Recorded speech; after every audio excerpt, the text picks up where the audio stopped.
नमस्कार, आप देख रहे हैं न्यूज़ वन इंडिया। आपके साथ मैं हूं सुरभि तिवारी। खबरों की शुरुआत करेंगे लखनऊ की खबर के साथ, तो जहां पर सीएम योगी ने भूगर्भ पोर्टल का शुभारंभ किया है। चेक डैम और तालाबों का सीएम ने लोकार्पण किया है।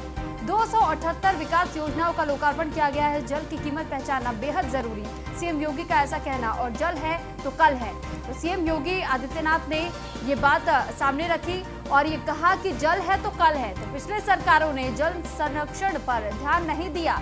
जल संरक्षण के लिए बड़े पैमाने पर जरूरत है और काम करने की जरूरत बताई है सीएम योगी आदित्यनाथ। तो प्रदेश का 1/4 क्षेत्रफल डार्क जोन में था।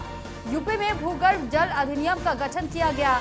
जल के बिना भविष्य की कल्पना नहीं की जा सकती। सीएम योगी आदित्यनाथ की कही हुई ये तमाम बातें आपको बता रहे हैं कि कैसे सीएम योगी आदित्यनाथ ने जल की कीमत लोगों को समझाने की कोशिश की।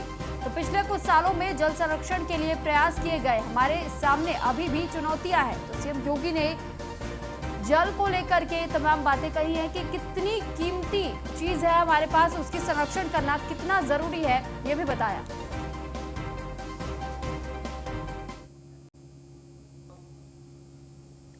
आने वाले समय में जो मांग थी, इसको ध्यान में रख करके प्रदेश सरकार ने निर्णय लिया कि नहीं, इसको सभी 75 जनपदों में एक साथ लागू करना चाहिए। देखिए, मांग और आपूर्ति में जब भी असंतुलन होगा तो समस्याएं खड़ी होंगी। जल की मांग तो हर एक स्तर पर है, लेकिन आपूर्ति की उसकी अपनी एक सीमा है। और मांग और आपूर्ति की सीमा में जब भी विषमता हुई तो वहां पे अतिदोहित विकासखंड, क्रिटिकल विकासखंड प्रदेश के अंदर बनते हुए दिखाई दिए। मुझे याद है जब हम लोग आए थे 2017 में, तब हमें ये बताया गया कि प्रदेश के अंदर लगभग 200 के आसपास विकासखंड ऐसे हैं, यानी 1/4 विकासखंड प्रदेश के अंदर ऐसे हैं जिन विकास खंडों में जिन्हें डार्क जोन घोषित किया जा चुका है, जहां कोई ट्यूबवेल नहीं लगेगा, जहां पे कोई जल से संचालित या जल की उपयोगिता जिन उद्योगों में रहेगी, इस प्रकार के उद्योगों को कोई एनओसी नहीं मिलेगी और तमाम अन्य प्रकार की बातें थी। हमने इसकी जांच कराई कि ये चीजें कब आई, तो पता लगा ये 1994 के पहले सर्वे में इस प्रकार की चीजें आई थी। आखिर 1994 के बाद तमाम सरकारें आई थी, उन सरकारों को इसमें विचार करना चाहिए था कि हम ये अतिदोहित और क्रिटिकल विकास खंडों को एक सामान्य जनपद के रूप में फिर से वापस लाने के लिए जल संरक्षण के बृहद अभियान के साथ इस कार्यक्रम को आगे बढ़ाएं। कुछ प्रयास प्रारंभ भी हुए, लेकिन जिस बड़े पैमाने पर होने चाहिए थे न हो पाने के कारण 2000 यानी 1994 से लेकर के 2017 तक ये सभी विकास खंड डार्क जोन के रूप में जाने जाते थे। अनुमान कर सकते हैं, उत्तर प्रदेश जैसा प्रकृति और परमात्मा के वरदान से अभिसिंचित प्रदेश अगर डार्क जोन अपने को घोषित कर देगा, जहां पे पर्याप्त मात्रा में प्राकृतिक जल संसाधन मौजूद है, हमारे पास सरफेस वाटर भी है और ग्राउंड वाटर भी है, यानी सतही जल भी हमारे पास मौजूद है और भूगर्भीय जल भी हमारे पास पर्याप्त मात्रा में मौजूद है। उस सब के बावजूद अगर हमारे प्रदेश का 1/4 क्षेत्रफल डार्क जोन में आ जाए तो हम सब के लिए आसन्न संकट की चेतावनी है। लेकिन मैं धन्यवाद दूंगा कि शासन, प्रशासन, विभिन्न संगठनों ने, जल समितियों ने मिलकर के आज इसमें काफी सुधार किया है। के माध्यम से पूरे देश और दुनिया को अवगत करना उत्तर प्रदेश का प्रबंधन, और टाइम्स पत्रिका ने जिस तरीके से लेख लिखा है, ये सब चीजें उत्तर प्रदेश के गर्व और गौरव को बढ़ाने वाले हैं। और इन सब चीजों को लेकर के आदरणीय मुख्यमंत्री जी ने जिस तरीके का प्रयास किया है, उसके लिए मैं आदरणीय मुख्यमंत्री जी का आज के इस कार्यक्रम में हार्दिक अभिनंदन, स्वागत और वंदन करता हूं। आज के इस कार्यक्रम में हमारे मुख्य सचिव श्री आर.के. तिवारी जी, हमारे प्रमुख सचिव श्री अनुराग श्रीवास्तव जी, हमारे प्रमुख सचिव श्री संजय जी, सभी अधिकारीगण और सभी जिलों से जुड़े हुए हमारे जनप्रतिनिधिगण, सभी अधिकारीगण, मान्यवर, आज का यह कार्यक्रम हमारे लिए गर्व और गौरव का विषय है, क्योंकि जैसा कि आप जानते हैं मान्यवर कि 2018 में माननीय प्रधानमंत्री जी ने 22 जून को पहली बार सभी जनप्रतिनिधियों को, ग्राम के प्रधानों को और उनको सबको पत्र लिख करके जल संचयन के बारे में आह्वान किया पूरे देश के अंदर। आपने भी उत्तर प्रदेश में सबका आह्वान किया और जगह जगह जाकर के कार्यक्रम किया, जिसके कारण से जल संचयन में एक बहुत क्रांतिकारी परिवर्तन आया। 20,000 तालाब हम लोगों ने आपके मार्गदर्शन और नेतृत्व में 2017 से प्रारंभ करके जो 2018 तक 19 तक पूरा किए थे, उसके बाद 15,000 तालाब ग्राम विकास विभाग और मनरेगा के तहत जो कार्रवाई की जा रही खेत तालाब योजना के तहत, और चेक डैम और तालाबों में लघु सिंचाई के माध्यम से विभिन्न आयामों को देते हुए जल संचयन में क्रांतिकारी परिवर्तन उत्तर प्रदेश में आ रहा है। जिस तरीके से हमारे क्रिटिकल, सेमी क्रिटिकल और अतिदोहित क्षेत्र बढ़ते चले जा रहे थे, उस पर कहीं ना कहीं विराम लगा है आपके इन आशीर्वाद और परिणामों के स्वरूप। और उसी को लेकर के आज हम लोगों ने तय किया है कि जो हमारा अधिनियम बना है उसको पोर्टल के माध्यम से हम सरलीकरण करके कैसे लोगों के बीच में ले जा सकें और किसी को कहीं जाना न पड़े, अपने घर से बैठे हुए ऑनलाइन प्रमाण पत्र लेकर के, एनओसी लेकर के अपने काम को ठीक ढंग से कर सकें। और लखनऊ में यूपी में पोलियो अभियान की शुरुआत की गई है। तो यूपी के लखनऊ में पोलियो अभियान की शुरुआत हुई और सभी जिलों में पल्स पोलियो अभियान का आयोजन किया गया। 5 साल तक के बच्चों को खुराक दी जानी है। अभियान में 3 करोड़ 40 लाख बच्चों को पोलियो ड्रॉप दिया जाएगा। शुभारंभ कार्यक्रम में शामिल हुए थे सीएम योगी आदित्यनाथ। सीएम योगी ने खुद अपने हाथों से बच्चों को खुराक भी दी। तो कार्यक्रम में सीएम योगी के साथ मंत्री ब्रजेश पाठक भी मौजूद रहे। माननीय मुख्यमंत्री जी के कर कमलों से होने जा रहा है। ऐसा हमारी भारतीय परंपरा है कि हम किसी भी कार्य का शुभारंभ दीप प्रज्वलन के माध्यम से करते हैं। मैं अति आदर के साथ निवेदन करूंगी माननीय मुख्यमंत्री जी से कि कृपया बटन दबाकर धूम्र रहित दीप प्रज्वलन करके हमें प्रदान करें।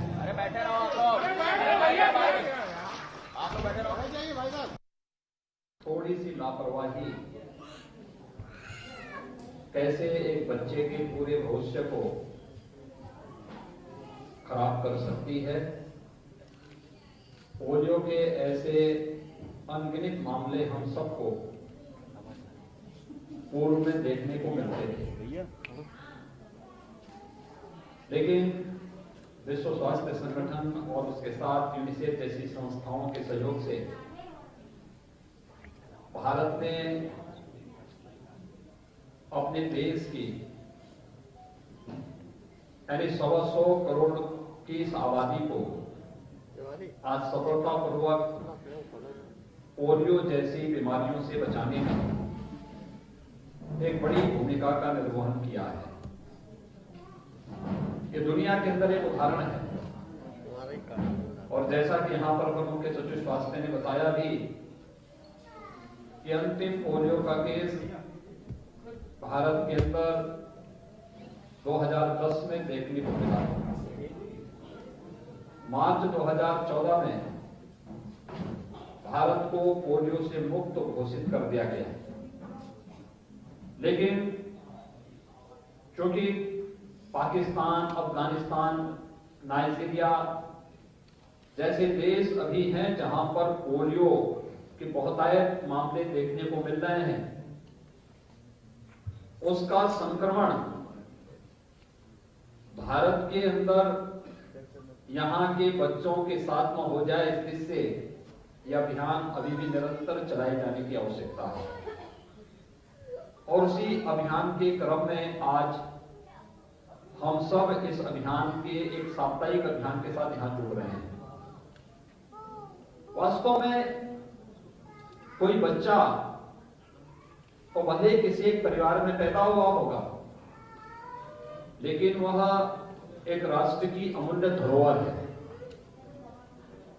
एक व्यक्ति समाज के निर्माण में और समाज का फिर एक समूह राष्ट्र के निर्माण में भागीदार बनता है। एक स्वस्थ और सशक्त भारत के निर्माण के लिए आवश्यक है कि हर नागरिक स्वस्थ जीवनचर्या उसकी बनी रहे। इसके लिए समय समय पर अनेक प्रकार के अभियान भारत सरकार के सहयोग से राज्य सरकार चलाती है और विगत 1 वर्ष से तो आप सबने इस बात को महसूस किया होगा। उत्तर प्रदेश के बारे में बात लोग कहते थे कि उत्तर प्रदेश में पुअर हेल्थ इंफ्रास्ट्रक्चर है, इसलिए यहाँ पर लोगों के सामने स्वस्थ रहने और अपनी स्वस्थ दिनचर्या को आगे बढ़ाने की एक चुनौती है। लेकिन मैं अभिनंदन करूंगा अपने चिकित्सकों का, हेल्थ वर्कर्स का, जिन्होंने पिछले 1 वर्ष के अंदर साबित किया है कि भले ही किन्हीं परिस्थितियों के कारण उत्तर प्रदेश के अंदर हेल्थ इंफ्रास्ट्रक्चर किसी समय हमारा पुअर रहा हो, लेकिन हमारा आत्मबल, हमारा टीम वर्क और हमारी दृढ़ इच्छा शक्ति हमें परिणाम देने में किसी से पीछे नहीं रखेगी।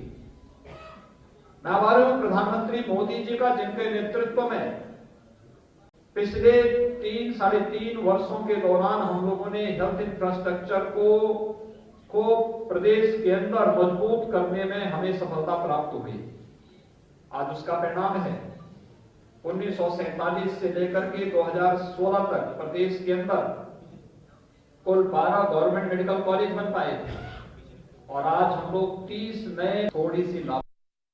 परम सौभाग्य है कि मैं हमारे मुख्यमंत्री जी का पल्स पोलियो के राष्ट्रीय राउंड के शुभारंभ के अवसर पर उनका स्वागत कर रहा हूँ। हम आभारी हैं माननीय मुख्यमंत्री जी के, उन्होंने अपने समय में से हमारे लिए समय निकाला और माननीय मुख्यमंत्री हमेशा ही स्वास्थ्य विभाग के सभी कार्यक्रमों के लिए समय निकालते हैं। महोदय, पोलियो एक बहुत ही जानलेवा बीमारी के रूप में देश में हुआ करती थी और इससे बच्चों की जानें भी जाती थी और साथ में बच्चे विकलांग भी होते थे। अथक प्रयास के बाद अपना देश इसे इराडिकेट करने में, इसका उन्मूलन करने में सफल हुआ। अपने प्रदेश में सन 2010 अप्रैल में फिरोजाबाद में आखिरी पोलियो का केस रिकॉर्ड हुआ था। भारतवर्ष में 2011 में पश्चिम बंगाल में आखिरी केस रिकॉर्ड हुआ था और फिर उसके पश्चात विश्व स्वास्थ्य संगठन के द्वारा भारत को पोलियो मुक्त राष्ट्र घोषित कर दिया गया। परम सौभाग्य है कि मैं हमारे मुख्यमंत्री जी का पल्स पोलियो के राष्ट्रीय में किसानों की महापंचायत बुलाई गई। महापंचायत में भारी मात्रा में जन सैलाब उमड़ पड़ा तो महापंचायत में नहीं पहुंचे बीकेयू अध्यक्ष नरेश टिकैत। आरएलडी नेता जयंत चौधरी ने उनका भी आने की बात थी, लेकिन वो भी वहां पर नहीं पहुंचे। तो उनके आने की जब बात कही गई थी कि नरेश टिकैत के साथ यहां पर आरएलडी नेता जयंत चौधरी भी पहुंचेंगे, लेकिन बागपत में जो भारी मात्रा में जन सैलाब तो पहुंच गया, लेकिन यहाँ आरएलडी नेता जयंत चौधरी ना पहुंचे और ना ही नरेश टिकैत जो बीकेयू अध्यक्ष है वो भी इस महापंचायत में नहीं पहुंचे। तो बागपत में किसानों की महापंचायत बुलाई गई। महापंचायत में जन सैलाब भी उमड़ पड़ा, लेकिन महापंचायत में बीकेयू अध्यक्ष नरेश टिकैत नहीं पहुंचे। तो आरएलडी नेता जयंत चौधरी के आने की आशंका भी जताई जा रही थी इस महापंचायत में, लेकिन वो भी इस महापंचायत में नहीं पहुंच पाए। तो बागपत से एक्सक्लूसिव तस्वीरें आपको दिखा रहे हैं कि बागपत में किसानों की महापंचायत बुलाई गई, जहां पर जन सैलाब तो उमड़ा, लेकिन आरएलडी नेता जयंत चौधरी यहां नहीं पहुंचे, ना ही बीकेयू अध्यक्ष नरेश टिकैत इस महापंचायत में पहुंचे हुए थे। तो दरअसल कृषि कानून को लेकर के जो धरना प्रदर्शन लगातार इतने दिनों से चल रहा था, आंदोलन चल रहा था, उसी को लेकर के जगह जगह पर महापंचायत किसानों की बुलाई जा रही है। और ऐसे में ये महापंचायत बागपत में बुलाई गई, लेकिन इसमें भारतीय किसान यूनियन के अध्यक्ष नरेश टिकैत नहीं पहुंचे और ना ही राष्ट्रीय लोकदल के नेता जयंत चौधरी यहां पहुंचे। तो सभी को इंतजार, लेकिन अब तक दोनों में से कोई भी इस महापंचायत में नहीं पहुंच पाया। तो महापंचायत बुलाई गई ताकि किसानों को और समर्थन मिल सके, लेकिन ये एक्सक्लूसिव तस्वीरें आपको दिखा रहे हैं। और इस महापंचायत में अभी तक बीकेयू अध्यक्ष नरेश टिकैत नहीं पहुंचे। इस पर अधिक जानकारी के लिए विकास शर्मा हमारे संवाददाता हमारे साथ जुड़ चुके हैं। विकास, आपसे जानकारी चाहेंगे, ये बागपत में जो महापंचायत बुलाई गई थी और इसमें ये आशंका जताई जा रही है कि जयंत चौधरी भी जल्द पहुंचेंगे, बीकेयू अध्यक्ष नरेश टिकैत के भी आने की बातें कही जा रही थी, लेकिन दोनों में से कोई नहीं पहुंचा।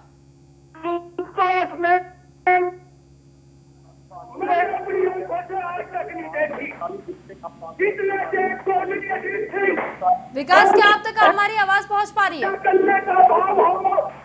बिजली का उनके हाथ में कुछ नहीं हो, के खिलाफ धरना देते थे, अब 2 दिन भी कुछ नहीं करते।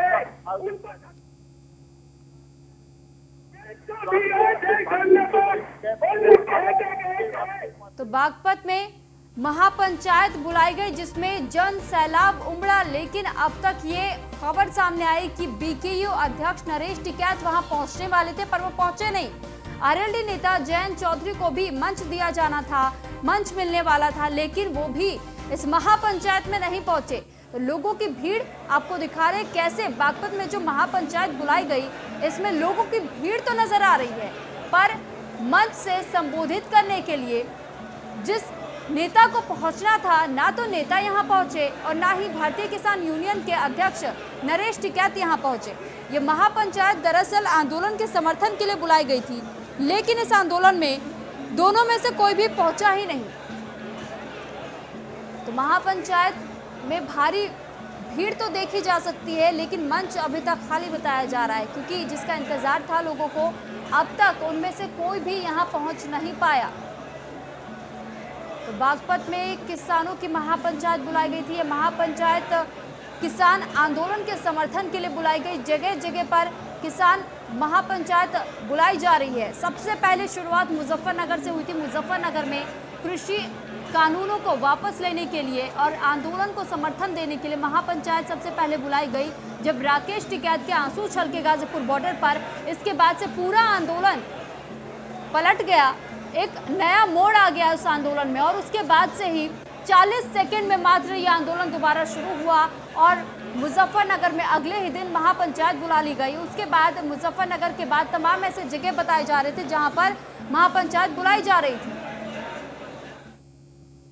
और वहीं रेलवे स्टेशन पर कूलियों पर लॉकडाउन की मार सबसे ज्यादा पड़ी। महीनों तक बंद ट्रेनों के संचालन के बाद कूली बजट को लेकर के क्या सोचते हैं और बात की हमारे संवाददाता पीयूष तिवारी ने, देखिए।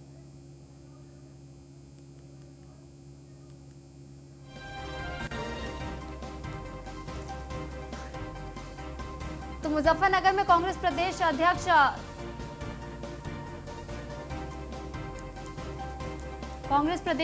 अजय कुमार लल्लू का बयान सामने आया। प्रियंका गांधी के नेतृत्व में संगठन निर्माण की प्रक्रिया चल रही है। ये बड़ी खबर आपको बता रहे हैं। न्याय पंचायत और ग्राम सभा के गठन की प्रक्रिया चल रही है। फरवरी में सभी न्याय पंचायतों के गठन की प्रक्रिया पूर्ण कर ली गई है। और किसान आंदोलन पर भी बोले हैं प्रदेश अध्यक्ष अजय कुमार लल्लू। किसान आंदोलन का हल सरकार को निकालना है। अजय कुमार लल्लू का ऐसा कहना है। सरकार वार्ता तो कर रही है, लेकिन केवल तारीख पर तारीख ही दे रही है। सरकार षड्यंत्र रच रही है। आंदोलन को समाप्त करना चाहिए, अजय कुमार लल्लू ने यह कहा है। तो प्रियंका गांधी के नेतृत्व में संगठन निर्माण की प्रक्रिया चल रही है।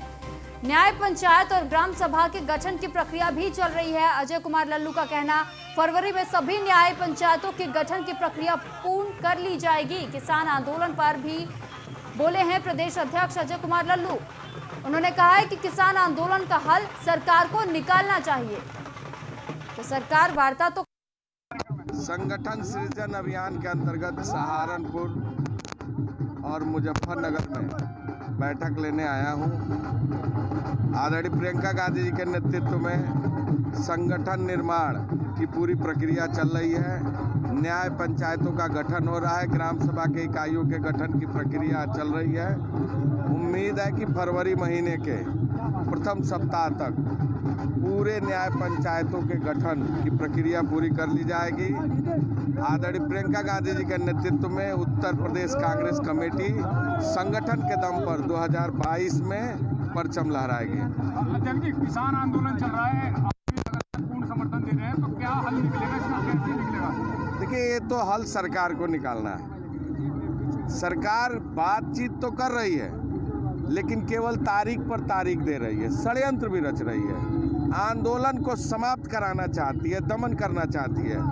कल एक पत्रकार जो पूरे घटनाक्रम को लगातार उठा रहा था, उसे गायब कर दिया गया, ऐसा सोशल मीडिया में हमने देखा। फिलहाल इस बुलेटिन में इतना ही। आप बने रहिए न्यूज़ 1 इंडिया के साथ। नमस्कार।